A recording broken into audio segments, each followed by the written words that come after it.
রুই না কাতলা, কোন দলে যাবেন আপনারা? আমি তো রুইয়ের দলে, কিন্তু আমার বর কাতলা মাছের দলে। যদিও রোজকার জন্য রুই মাছ হলেও কোনো স্পেশাল দিনে কাতলা মাছ আসে বাড়িতে। সেই রকম এক স্পেশাল দিনে বানিয়েছিলাম এই কাতলা মাছের কারি। সব পিস দিয়েই করা যায় এই রেসিপি।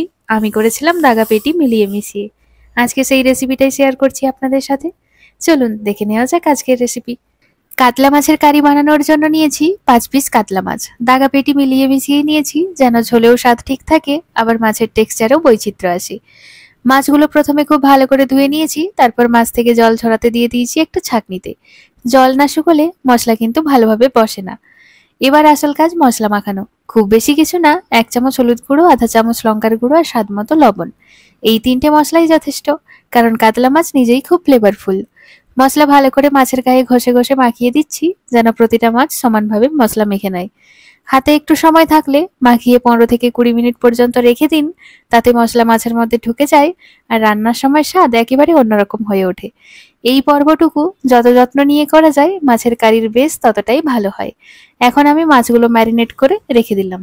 বিশেষ করে বাঙালির রান্নাঘরে মাছের কারিতে আলু না দিলে যেন কিছু একটা অপূর্ণ থেকে যায়। তাই একটা মিডিয়াম সাইজের আলু নিয়ে খোসা ছাড়িয়ে ভালো করে ধুয়ে নিলাম।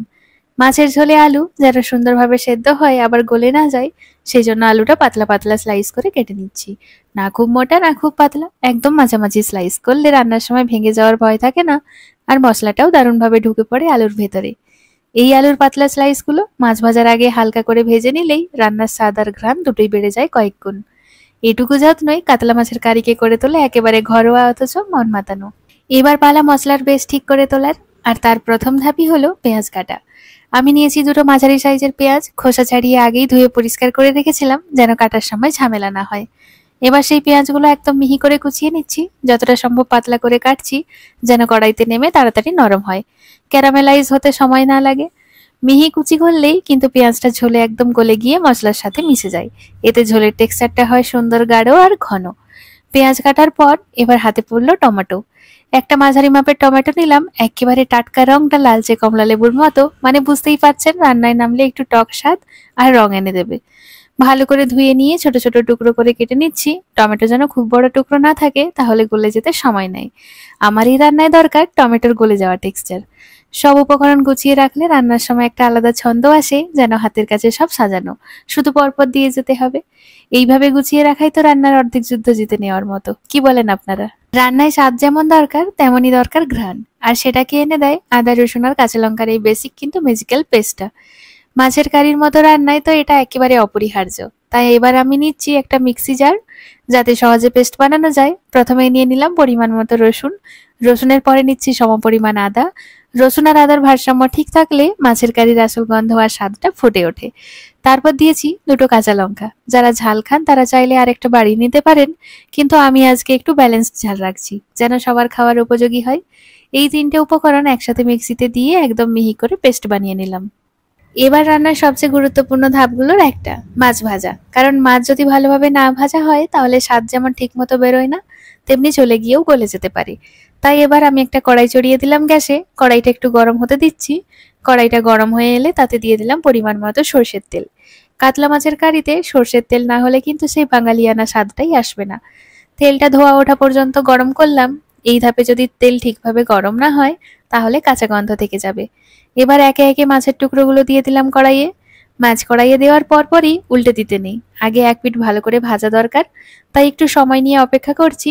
দেখেই বুঝতে পারছি নিচের দিকটা সোনালি হয়ে উঠছে, তখনই ধীরে ধীরে মাছগুলোকে উল্টে দিলাম। এবার অন্য পিঠটা ভাজার পালা। আরো কিছু সময় অপেক্ষা করে যখন দেখলাম দু পিঠই সমানভাবে সোনালি রং ধরেছে, তখন মাছগুলো কড়াই থেকে তুলে একটা পাত্রে নামিয়ে রাখছি।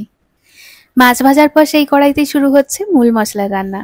এই ধাপটাই কিন্তু পুরো কারির স্বাদ আর গন্ধের ভিত তৈরি করে দেয়।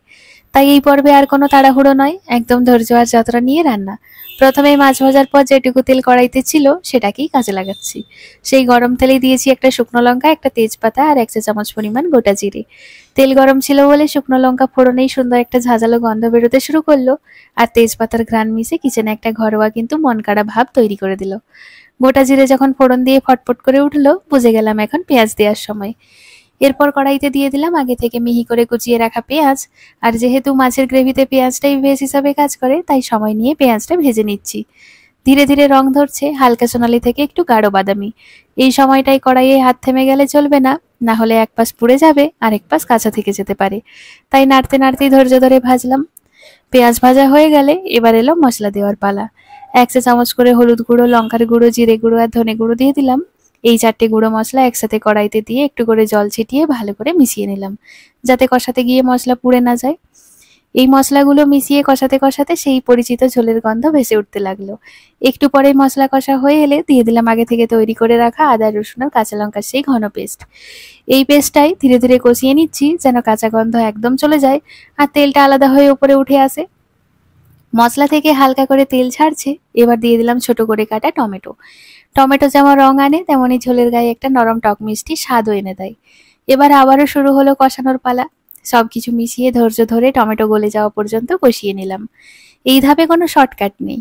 মশলা যত ভালোভাবে কষানো যাবে, কারির স্বাদ তত গভীর আর ঘ্রাণ তত আকর্ষণীয় হয়ে উঠবে। আর এখন যেহেতু তেলটা একেবারে মশলার গা ছেড়ে উপরে উঠে এসেছে, বুঝে গেলাম এই মশলা এখন একদম মাছ আর ঝোল দেওয়ার জন্য প্রস্তুত।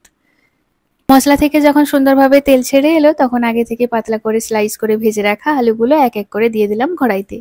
এবার আলুগুলো মশলার সঙ্গে ভালোভাবে মিশিয়ে নিলাম। শুধু হালকা করে নেড়ে নিলেই চলবে না, আলুর গায়ে যেন মশলা একদম লেগে যায়, তার জন্য সময় নিয়ে একটু কষিয়ে নিলাম। আলু যেহেতু ভাজা, তাই খুব একটা বেশি কষাতে হয়নি। এরপর দরকার পরিমাণ মতো জল দেওয়ার, কারণ আলু ভালোভাবে সেদ্ধ হওয়া খুব প্রয়োজন। আবার ঝোলের ঘনত্বটাও ঠিক রাখতে হবে, তাই খুব বেশি নয় আবার খুব কমও নয়, মেপে জল ঢেলে দিলাম কড়াইতে। জল ঢালার সঙ্গে সঙ্গে সব উপকরণগুলো যেন একটু করে ডানা মেলে ছড়িয়ে পড়লো আর চারপাশে দারুণ একটা গন্ধ ছড়িয়ে পড়লো। এখন এই ফুটন্ত ঝোলের মধ্যে দিয়ে দিলাম স্বাদ মতো লবণ। এবার ভালোভাবে নেড়ে চেড়ে নিলাম সবকিছু, যেন লবণটা সমানভাবে মিশে যায়। সবশেষে কড়াইটা একটা ঢাকনা দিয়ে ঢাকা দিয়ে দিলাম। এইভাবেই রান্নার প্রতিটা ধাপ যত্ন নিয়ে করলে মাছের কারির স্বাদ হয়ে ওঠে এমন, যেটা খালি ভাতেও মন ভরে যায়। কিছুক্ষণ পর যখন ঢাকনা খুললাম, তখন ঝোলের গাঢ়তা আর সুবাস দেখে মনে হলো সবকিছু একেবারে ঠিকমতো জমে গেছে। আলুগুলো ভালোভাবে সেদ্ধ হয়ে গেছে আর ঝোলটা এতটা ফুটে উঠেছে যে তার গাঢ় রং একেবারে চোখে পড়ছে। আলু আর মশলার পুরো মিশ্রণটাও দারুণভাবে বসে গেছে। এবার খুব সাবধানে ভেজে রাখা মাছগুলো কড়াইতে দিয়ে দিলাম। মাছ আর গ্রেভি একসাথে একে অপরের সাথে মিশে গেল। আমি আরো কিছুক্ষণ রেখে দিলাম, যেন সবকিছু একসাথে ফুটে ওঠে, মশলাগুলো ভালোভাবে মাছের ভেতরে ঢুকে যায়। যখন পুরো কড়াইয়ের উপর তেল আলাদা হতে শুরু করলো, বুঝলাম এখন শেষ পর্যায়ে এসে পৌঁছেছি। এখন আমি কাঁচা ধনেপাতা কুচিয়ে ছড়িয়ে দিলাম। এটা শুধু গন্ধ আর টেক্সচার বাড়ায় না, বরং এর একটা তাজা স্বাদও যোগ করে দেয়। সব শেষে গ্যাস বন্ধ করে দিলাম, আর সেই মুহূর্তে মনে হলো রান্না পুরোপুরি তৈরি। টেবিলে সবার সামনে গরম ভাতের মাছের কারি পরিবেশন করতেই প্রত্যেকের মুখে একটাই মন্তব্য, অসাধারণ। এই ছিল আমার সুস্বাদু কাতলা মাছের কারি, যা শুধু খাবারের স্বাদই নয়, মনও আনন্দিত করে দেয়। আজকের রেসিপি ছিল সুস্বাদু কাতলা মাছের কারি। খুব সাধারণ কিছু উপকরণ দিয়ে ধাপে ধাপে গুছিয়ে রান্না করেছি এই ঘরোয়া কিন্তু মন ভরানো এক পদ। যদি আজকের রেসিপিটি ভালো লেগে থাকে, তাহলে অবশ্যই পাশে থাকার অনুরোধ রইল। আর কমেন্টে মতামত জানাতে ভুলবেন না, কারণ আমি বিশ্বাস করি প্রতিটি মতামত আমার জন্য এক ধরনের অনুপ্রেরণা, যা আমাকে আরো ভালোভাবে নতুন নতুন রেসিপি তৈরি করার সাহস দেয়। আবার দেখা হবে পরের ভিডিওতে নতুন কোনো রেসিপি নিয়ে। ভালো থাকবেন, সুস্থ থাকবেন। আজকের মতো টাটা।